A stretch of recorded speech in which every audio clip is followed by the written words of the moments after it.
मैंने तो तय कर लिया मुझे हिंदुस्तान में रहना है। तो आप सब लोग आए बारिश में, आप लोगों का बहुत बहुत शुक्रिया। इतना भीग के शायद कहीं कहीं पानी भरा भी रहा होगा। हालांकि मेरे एक बड़े अजीज़ शायर दोस्त हैं शकील आज़मी साहब, उन्होंने इस फिल्म के गाने भी लिखे हैं। उनका बड़ा खूबसूरत शेर है बारिश के बारे में कि खुद को इतना भी मत बचाया कर, खुद को इतना भी मत बचाया कर, बारिशें हो तो भीग जाया कर। तो भीगना कोई बुरी बात नहीं है।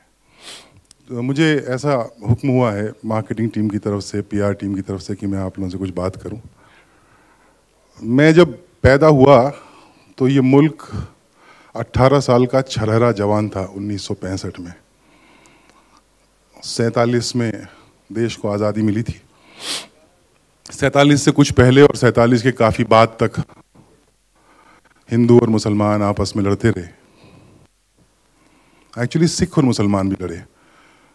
और ये बात मैं बोल रहा हूँ और इस बात से मुझे अंत में एक और बात कहनी है जो मैं कहूँगा। उसके बाद ऐसा लगा कि शायद ये दौर ख़त्म हो जाएगा, लोग सेटल हो जाएंगे। आज़ादी के पहले कॉन्ट्ररी टू पॉपुलर बिलीफ ऐसा नहीं था कि एक लाइन खींच दी गई थी कि यहाँ से हिंदुस्तान होगा, यहाँ से पाकिस्तान होगा। जिन्ना के ऊपर इस बात का उनको श्रेय मिलता है कि उन्होंने हिंदुस्तान और पाकिस्तान को अलग कराया। आई डोंट नो आप में से कितने लोग जानते हैं कि जब जिन्ना नेता बने थे तो वो एक सेक्युलर नेता के रूप में जाने जाते थे। He was the one who always advocated secularism, and then he got so frustrated after a point with the kind of politics that was going on that he quit politics and he went away to London.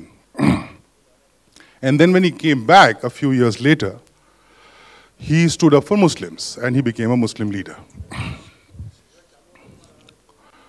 जब देश बंट रहा था उस समय, जैसा मैंने कहा कि ऐसा नहीं था कि सबको मालूम था कि ये लाइन है और यहाँ से उधर पाकिस्तान, यहाँ से उधर हिंदुस्तान।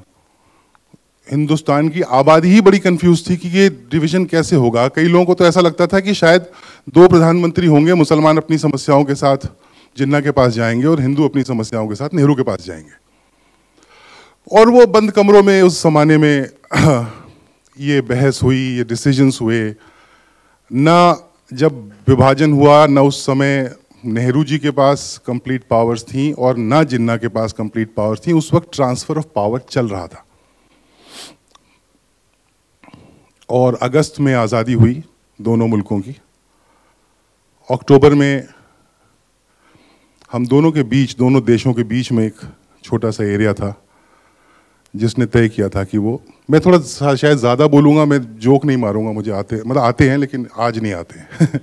लेकिन ये ज़रूरी बातें हैं। मैं बताना चाह रहा हूँ कि फिल्म कहाँ से आई है।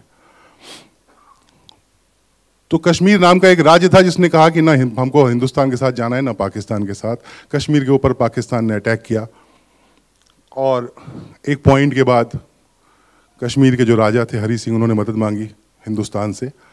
और हिंदुस्तान अपनी सेना भेज नहीं सकता था क्योंकि वो एक सेपरेट राज्य था।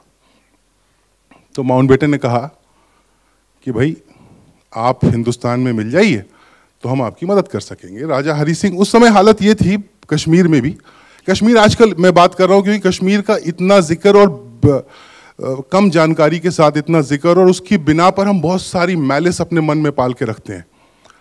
तो ये ज़रूरी है कि जान लिया जाए और पढ़ लिया जाए। हालांकि फिल्म कश्मीर के बारे में नहीं है। तो हिंदुस्तान ने मदद की, हिंदुस्तान पाकिस्तान लड़े कश्मीर के लिए, और कश्मीर चाहते हुए भी या ना चाहते हुए भी वो आधा हिंदुस्तान का हो गया, आधा पाकिस्तान का हो गया, और आज तक वहाँ पे वो झगड़े चल रहे हैं। मैं मेरी बात कर रहा था अपने मुल्क के मुतालिक। तो 18 साल का था देश उस समय, और जब तक मैंने होश संभाला 12-13 साल का हुआ। 12-13 साल में बम्बई में बच्चे होश नहीं संभालते हैं, छोटे शहरों में संभाल लेते हैं। इमरजेंसी ख़त्म हो रही थी और 77 से लेके 82 तक मैं बनारस में रहा। और उस ज़माने में हिंदू मुस्लिम राइट्स एनुअल फीचर होते थे। हर साल एक दौर आता था जब महीना 1.5 महीना बनारस, इलाहाबाद, लखनऊ उतना नहीं, मेरठ, मुरादाबाद, इन जगहों पे राइट्स हुआ करते थे। मैं एक मेजॉरिटी पॉपुलेशन का हिस्सा था बनारस में, हिंदू पॉपुलेशन का हिस्सा था। तो वो दंगे अखबारों में दिखते थे और वो ऑब्वियसली होते भी थे, लोग मरते भी थे, दुकानें भी जलती थी, पर जो मेजॉरिटी पॉपुलेशन थी वो उन दंगों से कभी भी बहुत ज़्यादा अफेक्ट नहीं होती थी। वो दंगे धीरे धीरे ख़त्म हो जाते थे और उन दंगों के बाद वापस जिंदगी पहले की जैसे शुरू हो जाती थी। सन 82 में मैं अलीगढ़ पढ़ने गया। उस जमाने में अलीगढ़ में इतने हिंदू स्टूडेंट्स होते नहीं थे, मेरे बैच में शायद 3 या 4 थे। वो दंगे अब भी चलते थे। अब मैंने उन दंगों को दूसरी दिशा से देखा। अब मैं माइनॉरिटी था, मैं मुसलमानों के बीच था, और मेरे सारे दोस्त मुझे ये महसूस कराने की कोशिश करते रहते थे कि हाँ मैं, तू डरना नहीं, सेफ।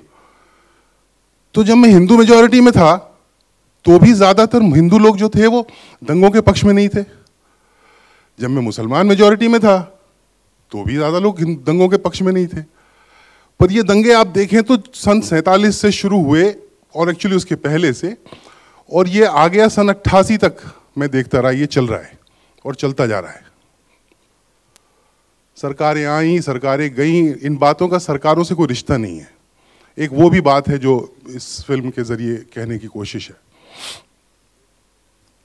82-83 के बाद थोड़ा सा सिलसिला कम हुआ था।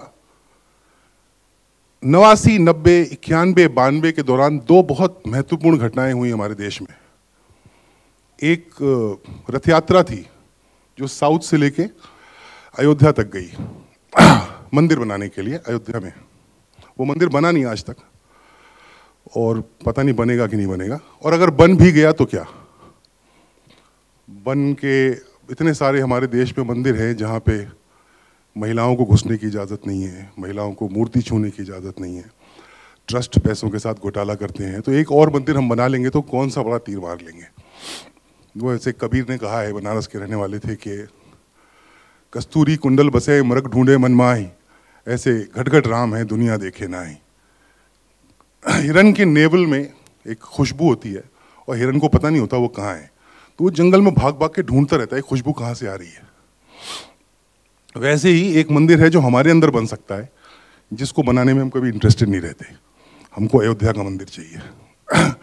दूसरी घटना उस दौर में हुई जब कश्मीर में बहुत सारे कश्मीरी पंडितों को मार के वहां से निकाला गया, एक्सोडस हुआ। वो बहुत ज़्यादा रिपोर्ट नहीं हुआ उस समय, आज उसका बहुत जिक्र होता है। वो रिपोर्ट ज़्यादा इसलिए नहीं हुआ कि उस ज़माने में टीवी नहीं था, अखबार बहुत गिने चुने थे, ऑब्वियसली इंटरनेट नहीं था, और उस ज़माने में अखबार की जो सुर्खियाँ थीं वो रथ यात्रा ने ले रखी थी। तो हज़ारों की तादाद में वहाँ से हिंदू पंडित डिस्प्लेस हुए, आज भी डिस्प्लेस्ड हैं, रिफ्यूजी कैंप्स में रहते हैं। और कितनी भी सरकारें आ गई 92 से लेके आज तक, आपको सब मालूम है, किसी सरकार ने उनके लिए कुछ नहीं किया। End of the day what I want to say is, so ये 92, 93 हो गया, फिर ये सिलसिला ख़त्म हो गया। 93 में बम्बई में बॉम्ब ब्लास्ट हो गए, वो उसका पूरा केस जो चला वो चला, आप देख ही रहे हैं। 2002 तक एक बड़ा कांड हुआ गुजरात में, जिसके बाद शांति हो गई थी। हिंदू मुसलमानों ने डिसाइड कर लिया था भाई जिंदगी is way tougher than this conflict, so they started dealing with life. But past few years it has changed again, it has taken a new form. And you know, every phase that I have talked about, every phase has seen a film. So आज़ादी के time जो हुआ था उसके ऊपर सत्यू साहब ने एक महान फिल्म बनाई थी, गर्म हवा। इमरजेंसी के दौर में फिल्में बनी, इमरजेंसी के बारे में उसके बाद फिल्में बनी। मेरे दोस्त सुधीर भाई ने एक फिल्म बनाई, आ रहे हैं थोड़ी देर में। ये हमारे दौर की फिल्म है, हमारे दौर की कहानी है। मुझे परसों फेसबुक पे एक महिला फेसबुक फ्रेंड है, वो अदरवाइज उनको मैं फिजिकली नहीं मिला हूँ, कभी जानता नहीं, उन्होंने मुझे एक मैसेज भेजा डीएम करके कि I am very curious to know why are you so anti Hindu. Now in 53 years of my existence on this planet, I have never been asked this question. And why do I need to prove it? Why should a Muslim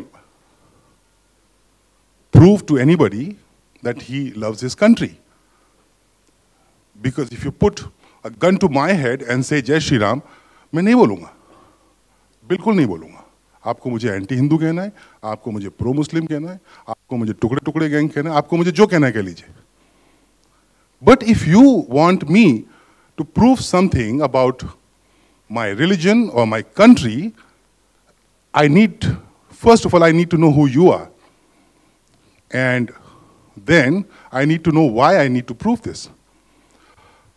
And we are living in these times. Sudhir भाई, लंबी उम्र है, अभी जिक्र किया आपका।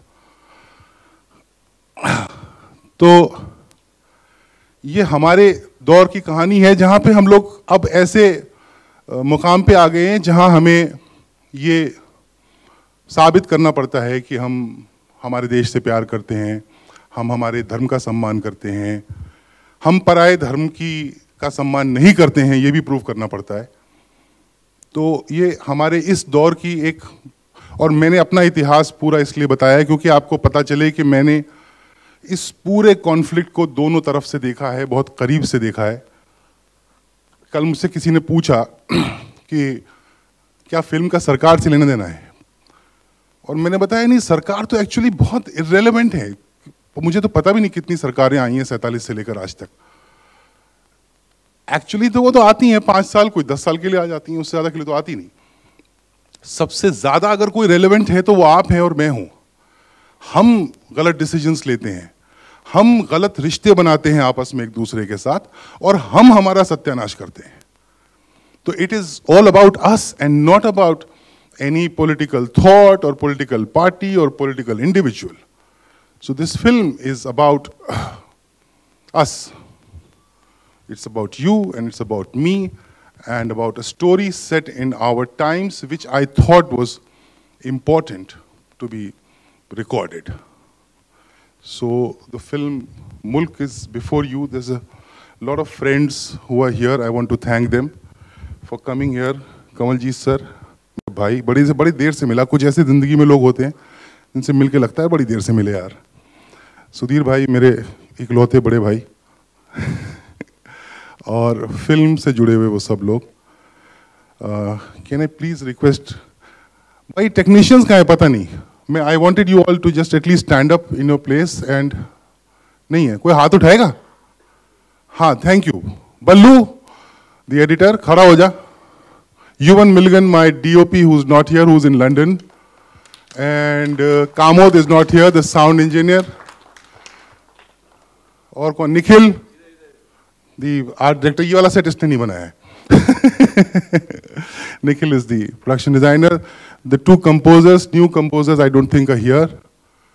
Sagar, the executive producer.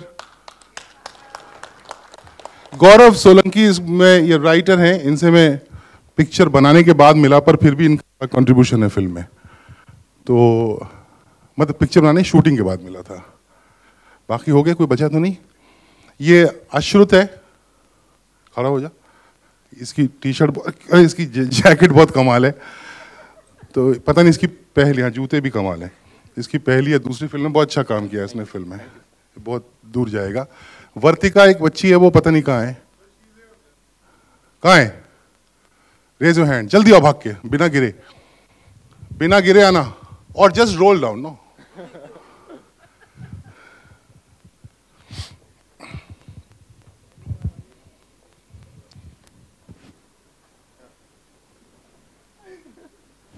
ये वर्तिका ने भी बहुत अच्छा काम किया फिल्म में, और तापसी को और रजत को अभी हम लोग मिलेंगे, उनको आप जानते हैं वैसे भी। आशुतोष राणा, नीना गुप्ता, प्राची शाह, कोमुद मिश्रा एंड चिंटू जी पेरिस में है, कुछ उनका फैमिली का कमिटमेंट था इसलिए। मनोज पाहवा वो लंदन में है। मेरे सारे एक्टर जो मेरे साथ काम करता है वो विदेश घूम, आजकल मैंने विदेश में पिक्चर बनाना बंद कर दिया है। मेरे एक्टर्स विदेश घूमते रहते हैं। तापसी भी कल रात को ग्लासगो से आई है। कुछ लोगों को मिलवाना भूल गया मैं, आइए ना जरा। ये दीपक भाई जिन्होंने मुझे बोला कितने पैसे चाहिए ये पिक्चर बनाओ, जरूर बनाओ। सो he's been with me all the way, standing strong right behind me. Thank you. और Anirudh, costume designer, him and his wife. ये कलीम भाई खड़े हो जाइए। कलीम भाई ने मुझे मेरी इस स्क्रिप्ट के पीछे खड़े रहे कि ये बननी है पिक्चर। दुबे जी जिन्होंने वो मेड श्योर के मैं ज़्यादा पैसे खर्च ना करूं। Thank you. कोई छूट गया हो तो माफ़ी चाहता हूँ, प्यार सबको करता हूँ मैं ज़्यादातर। हेलो हेलो हेलो, ये अच्छा है, मुझसे पिक्चर भी बनवाओ, एमसी भी करवाओ। कैन आई रिक्वेस्ट डी भाई, दीपक भाई, Rajat and Taapsee to join me on stage here, please. तो वो इधर से आ रही है, आप इधर से आ जाओ।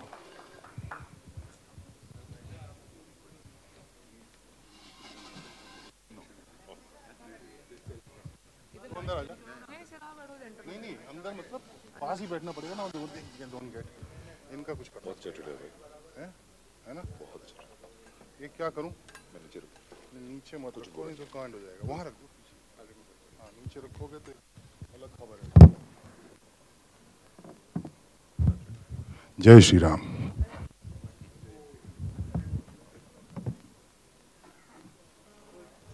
एक नाम मुझसे रह गया, वो बच्चे का, वो प्रतीक बब्बर ने बहुत अच्छा काम किया फिल्म में, उसका नाम लिया नहीं मैंने। कुछ बातचीत है? नहीं है? कैसा लगा?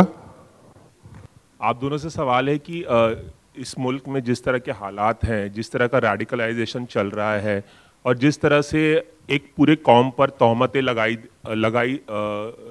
लगाई जाती है कि अगर कोई घटना हो जाए इस देश में, एक पर्टिकुलर कौम को ब्लेम किया जाता है और एक ही ब्रश से सबको पेंट किया जाता है।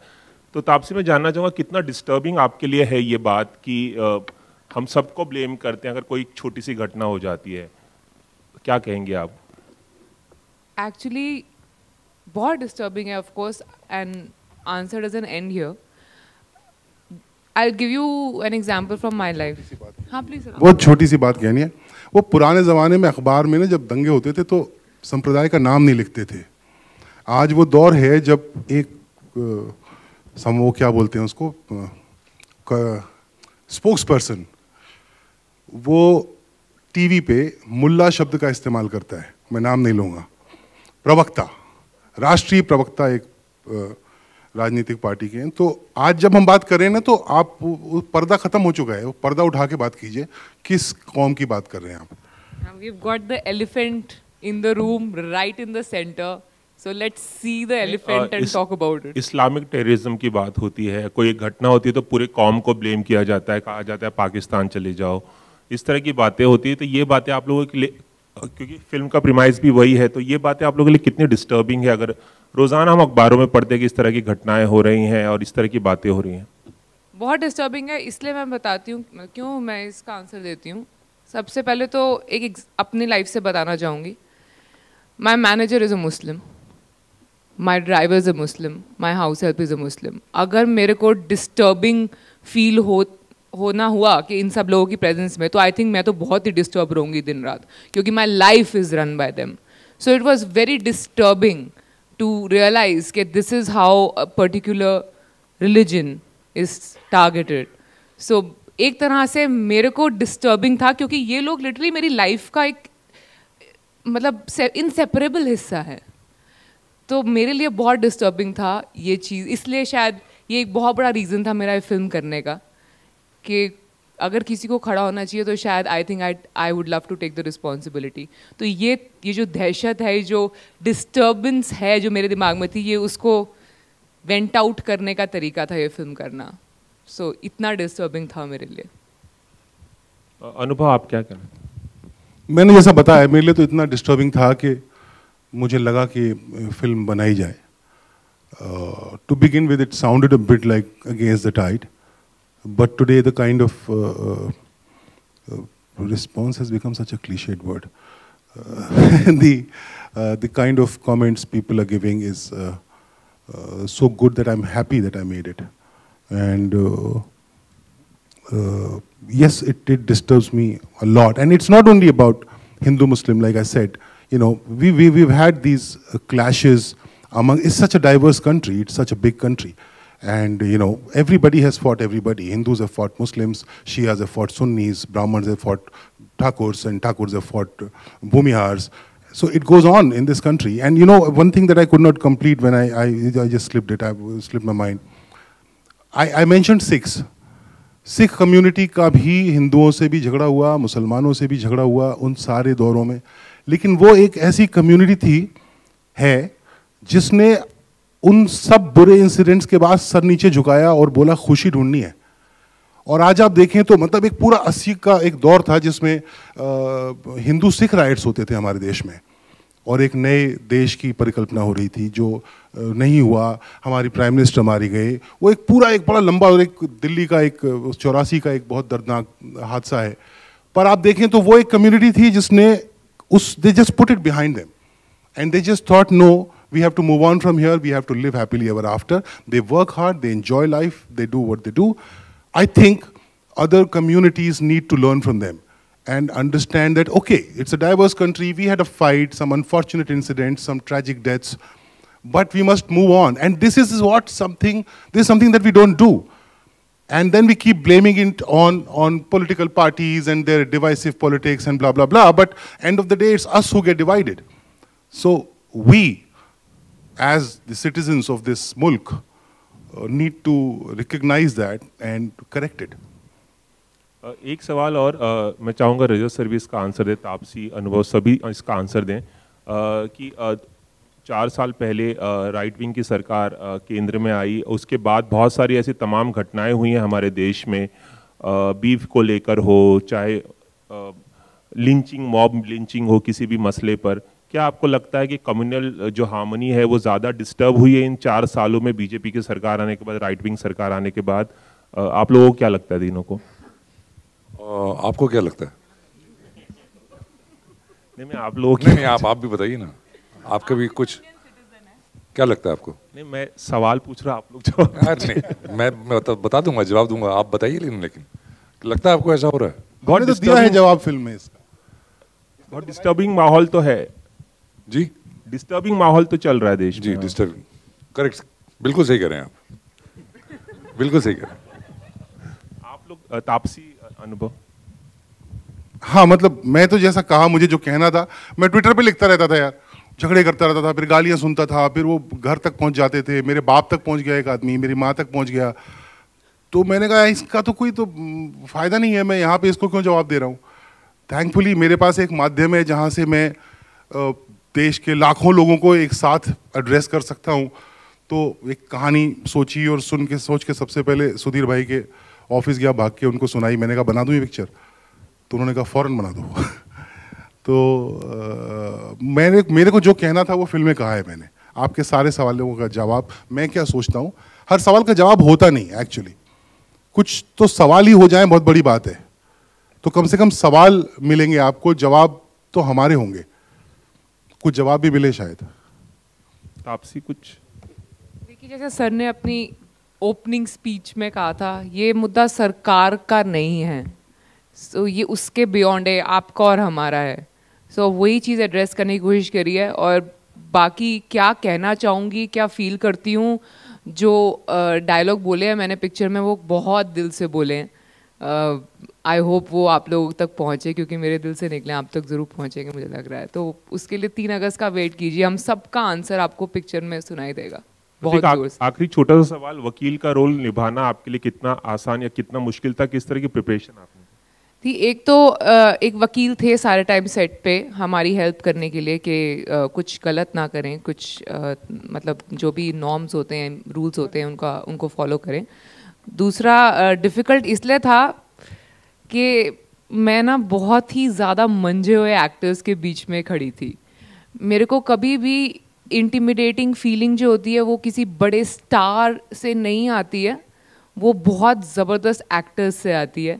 Specially one is sitting right there, and मेरा इनके साथ एक सीन भी है कोड। Everybody knows who I mean. And then we have Ashutosh Rana in the film. We have Chintu sir. We have Neena Gupta. I'm sure I don't have to name them anymore. You have seen them. तो मेरे लिए बहुत intimidating था, 5 live cameras के बीच में खड़े होना, इन सब एक्टर्स के साथ वो सीन्स करना, एक एक टेक में पूरा सेशन कंडक्ट करना, it was extremely challenging and intimidating for me. This is the most intimidating character or a setup that I have worked in, because I have not worked with such brilliant actors, multiple actors together in one frame in one go. So it is the most intimidating role for me actually. सुंदर जी, सवाल ये है कि आप एक वकील का character कर रही हैं. हिंदी सिनेमा में हमें ढेरों सारे वकील देखने को मिले हैं. लाइक पिंक में हमने अमिताभ बच्चन जी को देखा, एंड अक्षय कुमार जी से लेकर गोविंदा एंड सनी देओल, करीना कपूर को देखा. हाँ जी, हाँ जी. तो मैं आपसे जानना चाहूँगा कि सिनेमा घरों में सबसे ज़्यादा वो ऐसा कौन सा वकील है जिनसे आप बहुत ही इंस्पायर्ड है, या आपने सोचा कि इस तरह का मुझे करना है? मैं आशुतोष जी को हमने देखा. हाँ, तो वो तो सामने ही थे मेरे, तो वो तो मतलब मेरे को बहुत डर लग रहा था वहाँ से. तो बट उनको देख के सीखना, वो उनकी यार हिंदी बहुत ज़बरदस्त है यार. मतलब आई वाज सो इंटिमिडेटेड. मुझे याद है, बहुत लंबा डायलॉग है मेरा जो मैं अभी नहीं बोलूँगी. वो एकदम शुद्ध हिंदी में मुझे उनको रिप्लाई करना था, एंड उसके लिए मैं इतनी स्ट्रेस में थी वो प्रिपरेशन के दौरान. खैर, आपके क्वेश्चन का आंसर करने के लिए लॉयर, मैंने एक पिक्चर करी है जो एक तरह से बेंचमार्क बन चुकी है कोर्ट रूम ड्रामास के लिए, pink. So I think the biggest inspiration or probably the benchmark that I had was Mr. Bachchan. So if I have reached anywhere around it also, little bit also, I think I'll be successful. So, वो. Thank you. अनुभव sir, मेरा question sir आपसे है. Sir, जैसा कि अभी आपने थोड़ी देर पहले कहा, आप हिंदू मेजॉरिटी में थे, तो हिंदू बोलते थे कि वो हिंदू के मतलब वो नहीं चाहते कि दंगे फसाद हो. आप मुस्लिम मेजॉरिटी में थे तो मुस्लिम नहीं चाहते थे कि दंगे फसाद हो. तो सर, इस माहौल में रहकर आपको इस मूवी को बनाते वक्त क्या मुश्किलें आई? क्योंकि जो ये माहौल चल रहा है, इसमें ये मूवी को बनाना, लोगों का सपोर्ट होना भी बहुत ज़रूरी था. तो सर, किन किन मुश्किलों को आपने फेस किया मूवी को बनाते वक्त? मूवी बनाते वक्त कोई मुश्किल फेस नहीं की. हम लोगों ने लखनऊ शहर में तरह तरह के मोहल्लों में शूट किया. वो जो दीवार आपने देखी जिस पे लिखा था गो टू पाकिस्तान, वो एक मुसलमान मोहल्ले में शूट किया है, और वो 3-4 दिन तक वो इबारत उस दीवार पे लिखी हुई थी. उसी मोहल्ले में हमने जो जागरण का एक छोटा सा शॉट्स आपने 2-3 देखे होंगे, वो वहाँ शूट किए. उसको शूट करते करते थोड़ी देर हो गई थी, तो जो एक्स्ट्रास थे वो बॉम्बे की तरह प्रोफेशनल नहीं है, तो चले गए थे, कम हो गए थे. तो उस मोहल्ले के जितने मुसलमान लोग थे, उन्होंने कहा हम आ जाते हैं. तो मैंने कहा भाई जगराता शूट कर रहे हैं, तो थोड़ा सा माथे पे वो सब बांधना पड़ेगा. और सब बोले हम करेंगे ना, क्या प्रॉब्लम है. हाँ, लखनऊ की बहुत तारीफ है सर. तो वो जो आप जितनी भीड़ देख रहे हैं वो मुसलमान लोग हैं. 90% मुसलमान लोग हैं जो माथे पे वो कपड़ा बांध के और तालियां बजा रहे हैं. और वो सब तो भजन बज रहा था, उसके साथ गा भी रहे थे. तो बनाने में कोई समस्या नहीं हुई. और जहाँ तक बाकी सपोर्ट का सवाल है, आई एम एन ऑप्टिमिस्ट. मेरा ऐसा मानना है कि एक इंक्लूसिव समाज को चाहने वाले लोगों की मेजॉरिटी है इस देश में. वो बोलते कम है. और ये हमेशा वो एक हिंदी में कहावत है कि थोथा चना बाजे घना. तो जो कम लोग होते हैं वो हमेशा ज़्यादा बोलते हैं. ये परंपरा है, दुनिया की परंपरा है. तो जो अच्छा आदमी होता है वो चुप रहता है. उसको आप किसी गलत सिचुएशन में डालिए तो चुपचाप निकल जाता है वहाँ से. तो हम लोग ये देश उस मेजॉरिटी को बिलोंग करता है, और वो दिखाई देगा हम सबको. सर, जैसा कि हिंदू मुस्लिम के दंगे फसाद आए दिन से हमारे देश में होते रहते हैं, तो सर क्या आपकी इस मूवी में हमें वो देखने के लिए मिलेगा जैसा कि माहौल बना रहता है? सॉरी से अगेन प्लीज. जैसा कि हमारे देश में सर हर साल 1.5 साल 2 साल एक दंगे फसाद होते रहते हैं हिंदू मुस्लिम के, तो सर क्या आपकी मूवी में हिंदू मुस्लिम के दंगे फसाद देखने के लिए हमको मिलेंगे? अब एक्चुअली दंगे फसाद नहीं हो रहे हैं. अब वो उसकी शक्ल थोड़ी चेंज हो गई है. तो उसका मतलब वो फिल्म के बारे में मैं ज़्यादा नहीं बोलना चाहूँगा. मैं चाहूँगा कि आप लोग देखें. लेकिन हाँ, ऐसी ही एक समस्या से पूरी फिल्म डील करती है, जो आपको जिसके ऊपर बातचीत है. और ऐसी बहुत सारी बातचीत जो हम पब्लिक डोमेन में नहीं करते हैं, हम उससे कतराते हैं, उससे शर्माते हैं, घबराते हैं. वो बातें मेज़ पर रखने की कोशिश की गई है. हर सवाल का जवाब देना संभव नहीं है, लेकिन किसी भी समाज में या राजनीतिक समाज में या सोशल समाज में ज़रूरी है कि सही सवाल पूछे जाएं। तो फिल्म का प्रयास ये है कि वो सही सवाल पूछती है। हम उस दौर की बात कर रहे हैं जब एक अखबार पढ़ के हम कह सकते हैं कि लोगों को पता चलता था कि दंगे हो रहे हैं, नहीं हो रहे हैं। आज के इस दौर में एक व्हाट्सएप मैसेज से हम देखते हैं मॉब लिंचिंग हो जाती है, भीड़ जो है वो हत्यारी हो जाती है, चाहे वो दलित हो, चाहे वो हिंदू हो, चाहे वो मुस्लिम हो। तो उस दौर में और इस दौर में आपको क्या कोई खासा डिफरेंस नज़र आता है?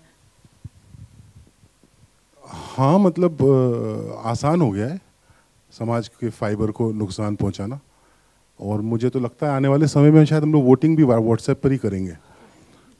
वो ऐसे हम लोग अपने व्हाट्सएप से डाल दिया करेंगे, आधार कार्ड से लिंक कर देंगे वो व्हाट्सएप को, और व्हाट्सएप पे ये भी, आधार कार्ड में ये भी लिंक करना पड़ेगा कि आप एंटी हिंदू हैं, क्या अपना धर्म लिखिए और किसके एंटी हैं वो भी लिखिए। और तापसी और अनुभव, आप दोनों से ये सवाल है, आप दोनों काफ़ी एक्टिव रहते हैं सोशल मीडिया पर। नुकसान ज़्यादा लगता है इस देश में सोशल मीडिया का या फ़ायदे ज़्यादा लग रहे हैं? मेरे को दोनों लगते हैं। अगर सोशल मीडिया नहीं होता, ये भी समझ में नहीं आता कि लोग मुझे कितना पसंद कर रहे हैं, कितना नहीं कर रहे हैं, क्योंकि बॉक्स ऑफिस कलेक्शन तो और मोर देन वन रीजंस की वजह से होती है, सिर्फ एक एक्टर की वजह से नहीं होती। और नुकसान भी ये होता है क्योंकि I am easily available now for people to abuse, but that's okay. मेरे को कभी कभी हंसने का मौका मिल जाता है, लोगों को हंसाने का मौका मिल जाता है रिप्लाई करके उन्हें, क्योंकि मैं वो आई फॉर एन आई पे बिलीव नहीं रखती हूँ। तो मेरे आंसर यूजली जो सारे ट्रोल्स को होते हैं वो बड़े आई बिलीव फ़नी होते हैं, पता नहीं आपको लगते हैं कि नहीं। तो मेरे को कभी कभी अपना सरकास्टिक ह्यूमर डिस्प्ले करने का मौका मिल जाता है, तो मैं इस तरीके से अपना सोशल मीडिया यूज़ करती हूँ। अनुभव? I think same goes for social media बंद कर देना चाहिए। आदमी को अपने साथ ज़्यादा वक्त मिलेगा, मैं और रजत थोड़ा ज़्यादा मिलेंगे।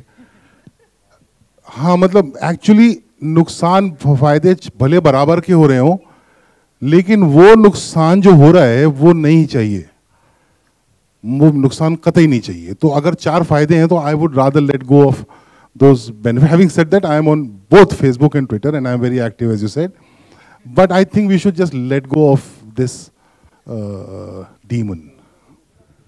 आपने जैसे कि मंझे हुए कलाकारों को लिया है, आशुतोष जी राणा, ऋषि कपूर जी और रजत कपूर जी, जिसमें सब थिएटर के आर्टिस्ट हैं, और तापसी की मैंने सारी फिल्में देखी है, बेबी और ये।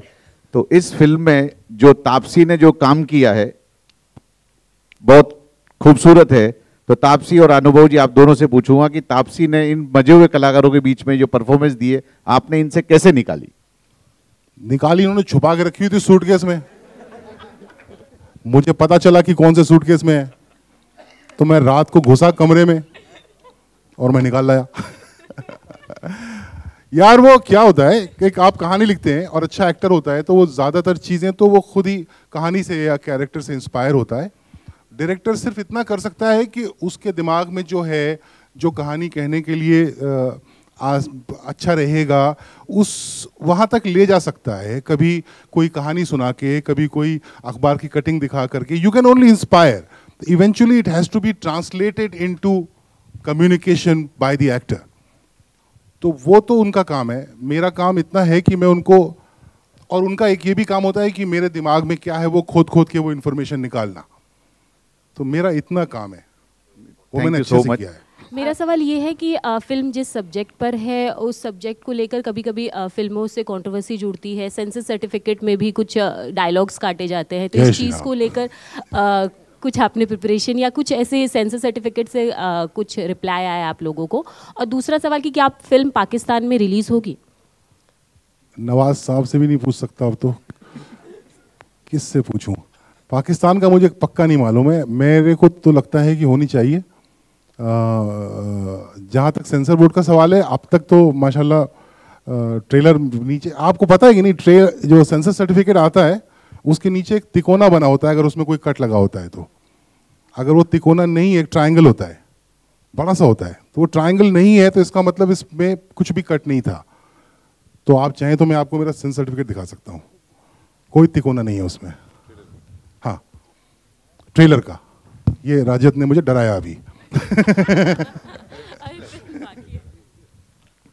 Hello. Hi, Taapsee. My question is for you. First of all बहुत ही अच्छा ट्रेलर है, बहुत ही उम्दा आप लोगों ने अभिनय किया है. My question to you is कि you have also turned a choreographer for one of songs. Rumors are that Thenge Se. That yeah, I think I've given a quote on that as well. I think it was his idea because sir wanted के जो हमारा वो माहौल है वो song का वो ऐसा लगे सब घर में मिलके सारे सेलिब्रेट कर रहे हैं बर्थडे एक सदस्य का, तो ऐसा नहीं लगना चाहिए कोरियोग्राफ्ड है. तो मेरा जो ओपनिंग पैराग्राफ था वो मैंने किया, नीना जी ने अपना किया, मनोज पावर जी ने उनका अपना किया, सब ने अपना अपना कोरियोग्राफ किया है ताकि आपको फीलिंग आए कि एक्चुअली में घर के कुछ सदस्य मिलके सेलिब्रेट कर रहे हैं. कोई बाहर से हमने कोरियोग्राफर मंगवा के सिंक में डांस नहीं कर रहे हैं हम लोग. तो इसलिए जो जैसा मुझे बोला गया मैंने वो कुछ सोच के बोल सुन के गाने के और परफॉर्म कर दिया.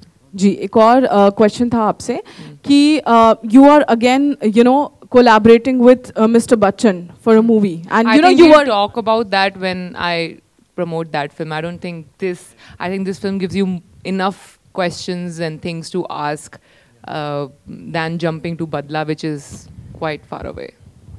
सर एक सिंगल ऑब्जर्वेशन था, इस मूवी में हिंदू और मुस्लिम को लेकर है, बट स्टार कास्ट में कोई भी मुस्लिम नहीं है, मुस्लिम कम्युनिटी नहीं थी.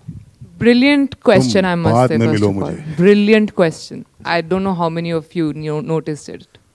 शाहरुख खान साहब ने मना कर दिया. सलमान ने भी. हाँ नहीं है जी सर. आजकल तो पूरे राज्य के चुनाव हो जाते हैं, उसमें मुसलमान कैंडिडेट नहीं होता. नहीं सर, डिबेट होगी तो हिंदू और मुस्लिम पर ही होगी. है जी. जी डिबेट होगी तो हिंदू और मुस्लिम पर ही होगी. हाँ तो हिंदू करेंगे ना, हिंदुओं को भी करनी चाहिए ना ये debate.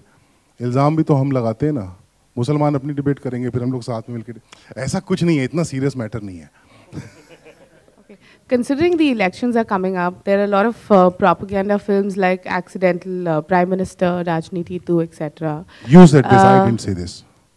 Yes, You called it a propaganda film, I didn't. Okay. You're just putting it on so, record. I mean, just wanted to know, is Mulk an anti-propaganda film with a counter-narrative or something? Or which if you can just yeah, in a way, you know, it propagates an inclusive secular mindset. So if somebody wants to call it a propaganda film of an inclusive society, maybe it is. So I have a question for actually Deepak sir. Everyone is talking about how sensitive the issue. How risk for you to put your money in such a sensitive topic? No, I don't think so. There was a risk in this because basically what I feel, there's two things, good or bad, and there I felt in the script there is a justice. So basically this is what I admired and I put in the money in this. So I don't think so there is a risk in this. Yeah. Thank you. Sir आपको क्यों लगता है कि जो मुस्लिम जो नौजवान है वो क्यों भटक रहे हैं, वो why they are choosing terrorism? आपको क्यों लगता है? कल हिजबुल मुजाहिदीन ने एक ट्वीट किया है जहां पर उसने 12 मिलिटेंट उन्होंने फोटो दिए, क्योंकि कल बुरहान वानी का भी था 1 ईयर. तो why you think that the Muslim are joining terrorism? News पढ़ते हैं आप? टीवी देखते हैं? यस. नहीं देखते? देखते हो सर. कल आपके देश के 2 मंत्रियों ने दंगा करने वाले हिंदुओं को फेलिसिटेट किया, पढ़ा आपने? सवाल का जवाब खत्म.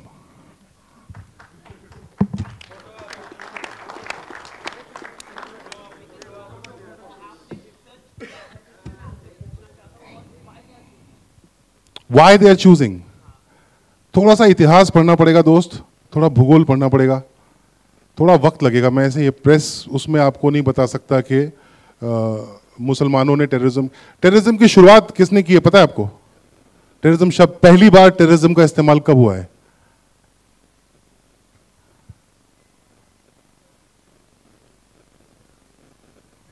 बताइए ना. टेररिज्म की पहले आपकी जानकारी के लिए इतना बता दे रहा हूं कि टेररिज्म की शुरुआत मुसलमानों ने नहीं की है. पता है आपको? इतिहास पढ़िए.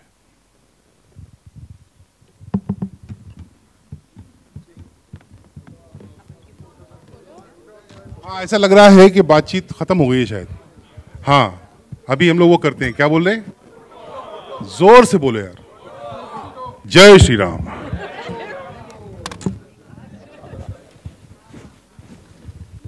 मैं स्मार्ट लग रहा हूं ना? Very very. माइक रख दिया, अब क्या करूं? हाँ, एक साथ दो जगह नहीं देख सकते, उधर देखने दो ना। एक यहाँ से शुरू करके लेफ्ट साइड। ओके सर, यहाँ आ रहा हूँ। सेंटर आ रहा हूँ।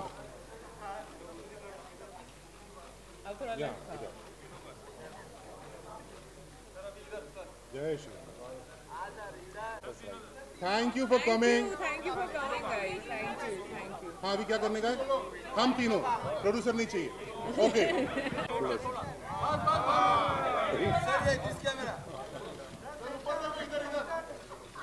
डांटो मत ना, धीरे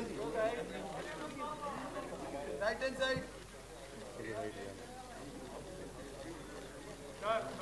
अरे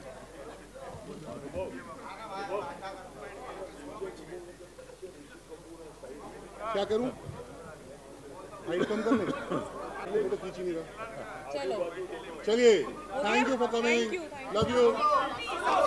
तापसी तापसी तापसी सोलो।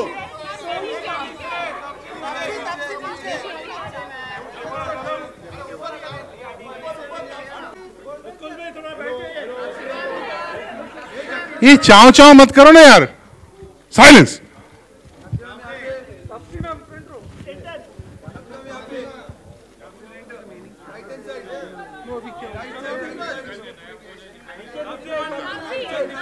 अच्छा सुनो, ये भी छापना।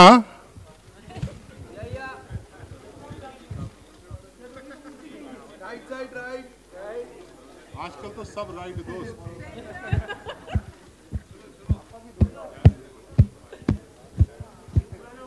लेफ्ट भी जाने का मन कर रहा, थोड़ा सा लेफ्ट चला जाओ, लेफ्ट ऑफ सेंटर। चलो, thank you so much. Taapsee आ रही, नीचे आ रही है, आ रही है। चलो, मेरा हो गया है।